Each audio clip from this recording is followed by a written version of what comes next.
지난주 전체로 봐야 될 것 같습니다만, 그러니까 요즘에 기술주들이 부진한 이유는 결국 이제 금리 문제가 자꾸 이렇게 자극을 해서라고 봐야 될 것 같습니다. 물론 뭐 중동이 안 좋으니 유가가 자꾸 불안하니까 그렇긴 할 텐데, 이 국채금리 이 부분을 지금 위원님께서는 어떻게 좀 방향성이라든가 어떻게 보고 계세요? 예, 뭐 저는 당분간 좀 박스권을 좀 유지하지 않을까 좀 보고 있고요. 그럼 그 박스권이 어디서부터 어디까지 박스권을 보시나요? 지금 상단 자체가 지금 거의 한 4.7 정도까지 이제 와 있는데요. 뭐 조금 높게 보면 4.8 정도를 상단으로 좀 보고 있고요. 조금 더 올라올 수 있다고 보시는 거네요. 그러니까 아무래도 좀 뭐 이번 주에 또 FMC 회의도 있고, 그렇죠, 그렇죠. 또 좀 중동발 리스크 자체가 뭐 오늘이야 조금 또 소강 국면에 갔지만 또 어떻게 또 돌변할 수도 있어서 그 리스크를 좀 감안하면 한 4.8까지는 좀 열어둬야 되는 상단은? 예. 네. 뭐 하단 자체는 지금 분위기로 봐서는 4.6 정도가 좀 하단. 그러니까 4.5 이하로 안 떨어지네요. 그러니까 아무래도 연준의 그 금리 인상에 대한 기대감 자체가 소멸이 돼야 네. 사실은 좀 금리가 좀 하락을 할 수 있을 것 같고, 또 한 가지는 이제 지난 6월달에 이제 미국 소비자 물가가 좀 서프라이즈 기록했지만, 예, 이 흐름 자체가 계속 지속이 돼야 사실은 시장이 좀 신뢰를 좀 가질 수 있는 부분들이어서 지금 상단도 그렇고 하단도 그렇고 조금은 좀 뭐 투자자, 그러니까 뭐 채권 시장에 투자하는 입장에서는 상당히 좀 눈치 보기 장세가 상당 기간 좀 이어지지 않을까 좀 보고 있습니다. 뭐 10년물 기준으로 지금 우리가 말씀을 나누고 있습니다만, 이게 사실 뭐 5%까지 간다면 뭐 난리가 날 거라고 얘기들 다들 해서, 근데 지금 4.7%, 4.6%, 4.8% 지금 요 박스권 요거를 되게 좁은 박스권이었는데 요걸 말씀하신 것도, 그럼 계속 시장은 특히 예를 들어 기술중 나스닥 같은 경우는 이게 부담이 그럼 당분간은 계속 갈 수밖에 없겠네요. 예, 뭐 금리 수준만 보게 되면 조금 이제 부담이 좀 될 여지가 좀 있다라고 좀 봐야 될 것 같고요. 뭐 이것이 뭐 단순하게 어떤 금리보다도 최근에 좀 주목이 되는 거는 좀 오라클로 대변되는 좀 신용에 대한 리스크들, 이 부분 자체가 오히려 조금 주목이 되는 부분들로 봐야 될 것 같습니다. 지금 오라클 CDS 프리미엄이 최근에 좀 가파르게 좀 상승을 하면서 지금 글로벌 금융위기 전 당시 수준을 사실 좀 넘어선 상황들이고요. 지금 오라클뿐만 아니라 여타 하이퍼스케일러들의 CDS 프리미엄 자체가 전체적으로 올라가면서, 예. 그래서 조금은 좀 신용에 대한, 물론 이제 이 신용에 대한 것들이 뭐 우리가 뭐 신용 이벤트가 터진다든지 뭐 이러한 어떤 상황을 얘기하는 건 아닌데, 말씀하신 대로 이제 기술주가 조금 이제 부진할 수 있는 조금 원인 자체는 좀 제공할 수 있다라고 봐야 될 것 같고요. 그 원인이 아무래도 이제 국채금리 쪽에서도 상당 부분 영향이 있다라고 봐야 될 것 같습니다. 그러니까 지금 빅테크들이 FCF라고 하는 잉여 현금 흐름이 대폭 약해지면서 줄어들면서 돈은 많이 벌고 있다고 하는데, 이제 이 현금 흐름이 이제 좀 뭐라 할까요? 좀 안 좋아지다 보니 뭐 돈을 버는 걸 관계없이 채권을 발행을 회사채를 발행을 해서 자금 조달하는 경우들이 지금 이제는 부지기수로 늘고, 심지어 엔비디아도 하고 할 정도니까. 근데 걔네들이 채권을 결국 발행을 하면 물량이 늘어나니 금리는 올라갈 수밖에 없는 거고, 시장에서. 그럼 이게 계속해서 이 어떤 금리를 자꾸 건드는 이런 어떤 자금 흐름들이 계속 될 수밖에 없다라고 그러면은, 연준이 뭐 금리를 인상을 꼭 하든 안 하든 간에 이걸 떠나서 연준이 금리를 인하한다라는 이런 기조가 명확하게 나오지 않는 한은 이 분위기들이 계속, 금리가 계속 시장을 이렇게 약간 억압하는 분위기가 계속 갈 수밖에 없겠네요. 예, 그러한 부분에서 필요한 것들이 결국 유가 하락이 좀 필요한 부분들이고요. 그러니까 연준의 정책을 결국 움직일 수 있는 거는 이제 물가 흐름일 거고요. 그러니까요. 뭐 그렇게 보면 유가가 지난번에 뭐 다행스럽게 한 60불대까지도 뭐 27쯤에 떨어졌지만, 뭐 그 정도 수준까지는 좀 수세적으로 좀 하락을 해야 뭐 물가 자체가 좀 잡힐 수 있다라는 기대감, 소위 말하는 이제 디스인플레이션 기대감이 다시 형성이 되면서 연준도 그러면 이제 뭐 금리를 결국 동결하지 않을까, 또는 뭐 내년까지 보기는 조금 그렇지만 여하튼 동결에 대한 어떤 기대감 자체가 강화된다라고 하면 전체적으로 국채금리가 좀 뭐 아까 말씀드린 박스권 이제 하단으로 이제 뚫고 내려갈 거고, 이제 그러한 것들이 조금 이제 시중의 회사채 발행, 특히 이제 트리플 A 뭐 회사채 금리라든지 이러한 것들이 하향 안정이 되면서 뭐 CDS 프리미엄도 자연스럽게 조금 떨어지는 이러한 흐름이 조금 나와야 되는데, 그거를 지금 당장 얘기 드리기에는 뭐 최근에 분위기가 상당히 좀 어수선해서 좀 이제 조금 우리가 좀 기다려야 되는 부분들이 아닌가 좀 생각을 하고 있습니다. 그러면 지금 어쨌든 이 금리발 시장의 어떤 이런 좀 약간의 부진은 일단 현재로서는 조금 더 갈 여지가 있다. 그래서 지금은 너무 이제 분위기가 좀 잘 안정화될 거다, 이렇게 보기에는 좀 이르다는 말씀을 하셨고, 그러니까 결국 이제 미국의 국채금리와 관련돼서 또 하나 봐야 될 게 걔네들 자체적인 사정도 있긴 하겠습니다만 계속 이제 일본 문제가 예. 걸리잖아요. 지난번에 금리를 한번 올렸고 금리를 또 올릴 여지를 분명히 좀 두었기 때문에 그다음에 지난주 제가 누군지 사진만 봐가지고 누군지 잘 모르겠는데 제목만 본 건데 일본 그쪽 그 관계자 같은데요. 대장성 관계자인지는 모르겠습니다만 미 국채를 그러니까 엔화를 지지하기 위해서 미 국채를 좀 팔 수도 있다 뭐 이런 얘기도 이렇게 했더라고요. 이게 미국 입장에서 되게 예민한 얘기일 텐데 예. 이게 뭐 개인의 의견인지 아니면은 뭐 정부 차원에서 그렇게 생각하기 쉽지 않을 것 같고 이런 부분들도 좀 우리가 어쨌든 변수로 둬야 될 것 같습니다. 예, 특히 이제 일본 국채금리발 그 금리 우려 이 부분 자체는 좀 일부 가시화되고 있다고 말씀드릴 수 있을 것 같고요. 저 말씀드린 대로 지금 일본 재무상이죠. 재무상이 나와서 그 재무상은 재무상이 나와서 이제 일본 연기금이죠. 연기금에 이제 일본 내 투자를 좀 늘려야 되는 게 아니냐라는 이제 시각을 좀 이제 하면서 시장이 조금 좀 화들짝 놀란 부분들이 있는데 이게 사실은 이제 일본이 이제 뭐 슈퍼 엔저 현상도 있긴 하지만 사실은 지금 우리나라로 따진다라고 이제 국민연금과 같은 공적연금을 사실은 동원을 하려고 하는 부분 자체는 최근에 국채금리 자체가 너무 빠른 속도로 올라가고 있기 때문에 그 부분을 이제 좀 제어하기 위한 부분들이고요. 그러니까 지금 일본도 지금 그 다카이치 총리 자체가 2조엔 넘는 규모의 지금 AI 투자 전략을 사실은 좀 발표를 했고요. 특히 이제 그것을 이제 재정을 통해서 상당 부분 이제 집행을 할 거다라는 부분에서 가뜩이나 지금 일본 재정 상황이 안 좋은데 거기에 이렇게 확장적인 재정을 했을 경우에는 당연히 국채금리 쪽에는 부담이 될 거고요. 이제 그러한 부분에서 일본 정부가 이제 자꾸만 이제 일본 국채금 시장에 조금 개입성 발언을 좀 하고 있는 부분들이고 만약 이게 현실화된다라고 하면 당연히 이제 그 공적 자금들의 해외 투자 비중이 뭐 줄겠죠. 이제 그 과정 속에서 말씀하신 대로 이제 미 국채를 이제 매도하는 게 아니냐라는 이제 우려가 있어. 그것이 이제 미국의 국채금리를 또 올릴 수 있는. 예. 그래서 뭐 지금 뭐 미일 간에 뭐 여하튼 공조 아닌 공조가 사실은 좀 뭐 수면 아래에서 있지 않을까라는 좀 생각을 좀 하는데 과연 일본이 이제 미 국채를 팔면서까지 이제 시장 개입에 나설지 뭐 이러한 부분은 조금 저희가 지켜봐야 되는데 근데 일본 입장에서는 여하튼 국채 금리의 추가 상승은 좀 막아야 되는 필요가 있기 때문에 그렇게 되면 어떤 형식이든 간에 조금 그 국제 시장에 좀 개입이 있지 않을까 좀 생각을 하고 있습니다. 그게 금리 인상으로 추가 금리 인상으로 나타날 수도 있는 거죠? 오히려 금리 인상 시점을 좀 지연시키는 부분들이겠죠. 아무리 국채 금리를 뭐 자극할 수 있는 자극할 수 있는 금리를 올리게 되면. 그래서 지금 다카이치 총리, 뭐 일본 은행은 사실은 좀 빠른 시일 내에 금리를 추가적으로 올리고 싶어하는 생각이 있는 것 같은데요.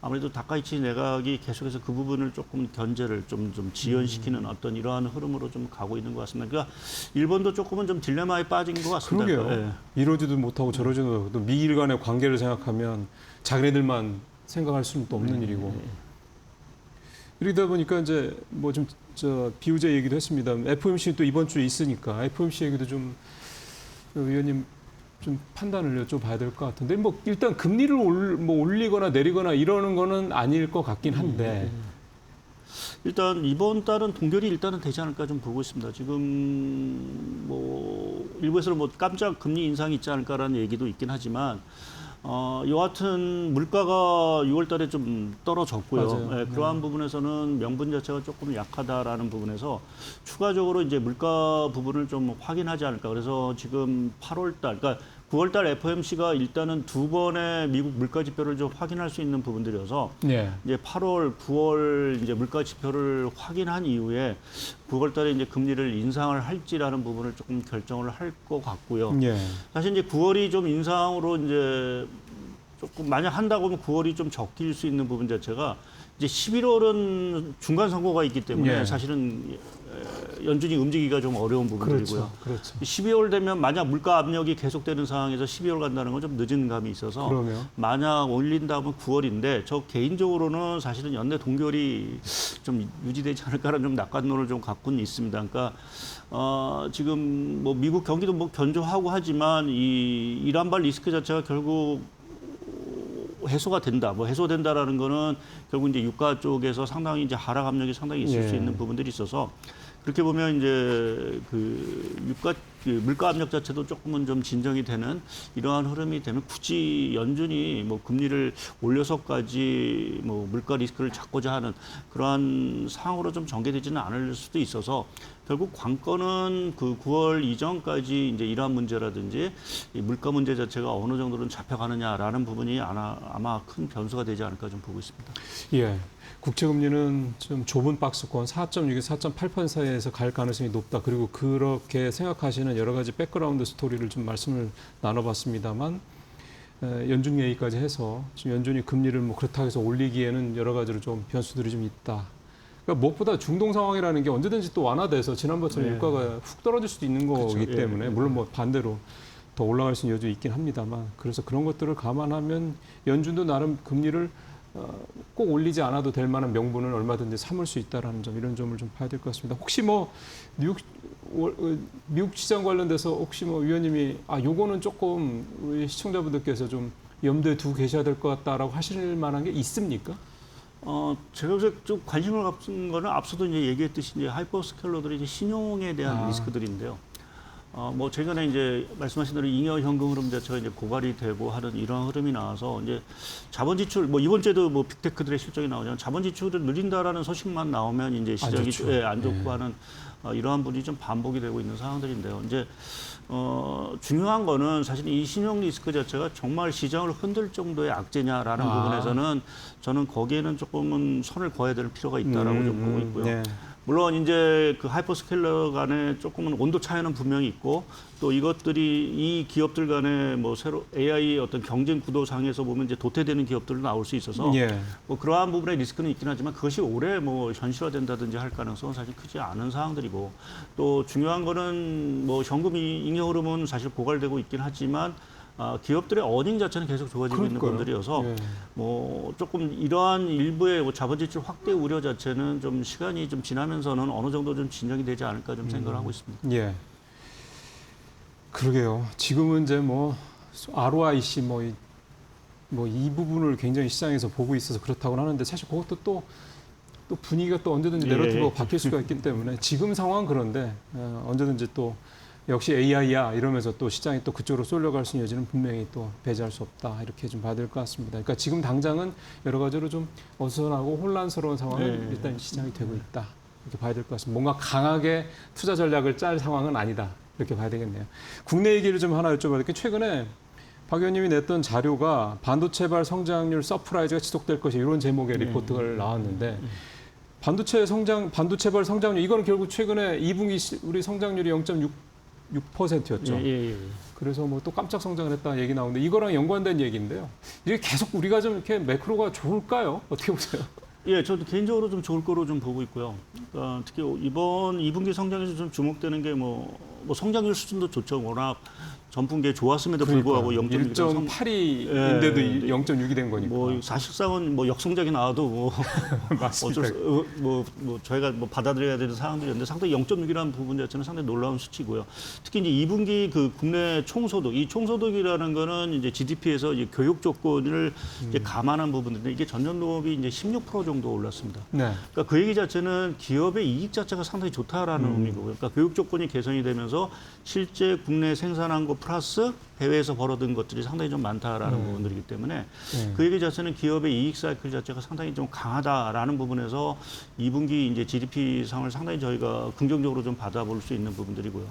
제가 이제 하반기에도 좀 좋아질 수 있다라고 보는 거는 결국 이제 뭐 반도체 자체가 결국은 결정하는 부분들일 텐데 지금 상반기에 반도체 수출이 좋은 가장 큰 이유는 뭐 알겠지만 수출 단가, 그러니까 반도체 단가가 워낙 올라서 가격이 비싸기 때문에 그렇다. 근데 이제 하반기에 기대할 게 그러면 가격은 사실은 이제 상승세가 둔화가 되겠죠. 아무리 뭐 좋다 하더라도. 그렇지만 이제 기대하는 걸 물량 증가가 양이 늘어나면서 전체적으로 수출 단가와 양이 늘어나게 되면 결과적으로 수출 볼륨, 수출 금액 자체는 더 좋아질 수도 있다. 그러니까 그것이 앞서 말씀드린 대로 기업의 이익이라든지 매출 이러한 것들이 하반기에 더 좋아지면서 국내 어떤 성장 자체에 상당히 좀 힘을 보태줄 수 있는 부분들이 있고요.